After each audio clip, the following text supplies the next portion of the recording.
What documents are you getting when you are buying a property that already have a C of O? That is what I will be explaining in this video.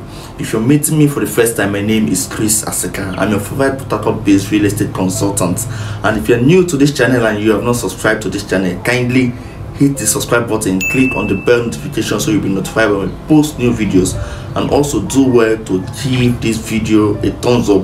And as much as you can, try as much as possible to go to our playlist. We have so many interesting videos that will interest you.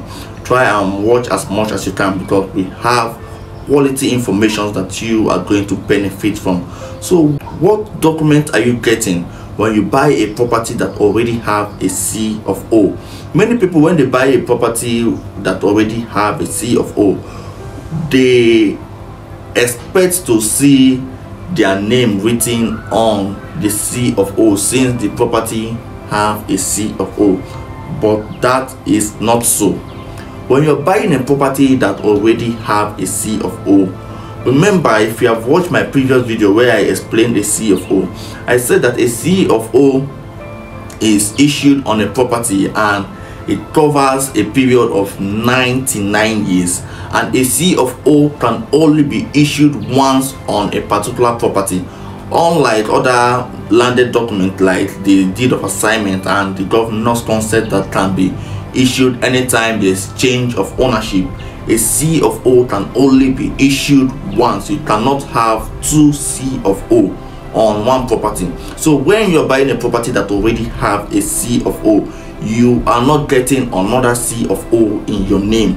What you are getting is a deed of assignment that transfer the rights and the ownership and the title of the first owner who have the C of O over to you. For instance, if Mr. A bought a property and he is able to get a C of O on that property, and now Mr. A want to sell the property to Mr. B, Mr. B will be getting a deed of assignment, transferring the rights, the title and the ownership of Mr. A over that property.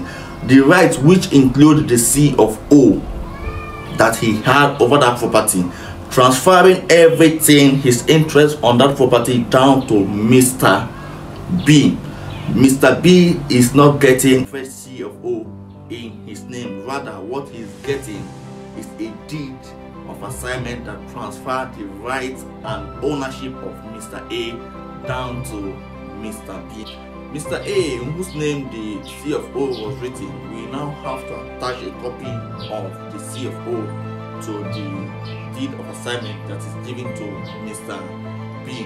And if in the future Mr. B decides to sell the property, he will also do the same by transferring his right and ownership via a deed of assignment to Mr. C, and at the same time attach a copy of the C of O to the document. So that is how it continues until a period of 99 years has elapsed before the C of O can be renewed. Now, it is very important that if you buy a property that have a C of O, it is very important to take it a step further by letting the governor know that a transaction have happened between two parties that transfer the ownership of that C of O from the former owner to the present owner by getting what we call a governor's consent. That is letting the governor know that a transaction have transpired between Mr. A and Mr. B, and Mr. A, who was issued the C of O, is no longer the owner of that property. Rather, Mr. B, who is the person that bought from Mr. A, is now the owner of the property. So it is very important that after you buy a property that have a C of O, to proceed to take it a step further by getting a governor's consent. So in conclusion, if you buy a property that have a C of O, you are not getting a fresh C of O on that property, because a C of O can only be issued once in a period of 99 years. Rather, you are getting a deed of assignment that transfer the right and ownership of the first person in whose name the C of O is written down to you, not in your C of O. If you have gotten value from this video, kindly support this channel by subscribing to this channel and click on the bell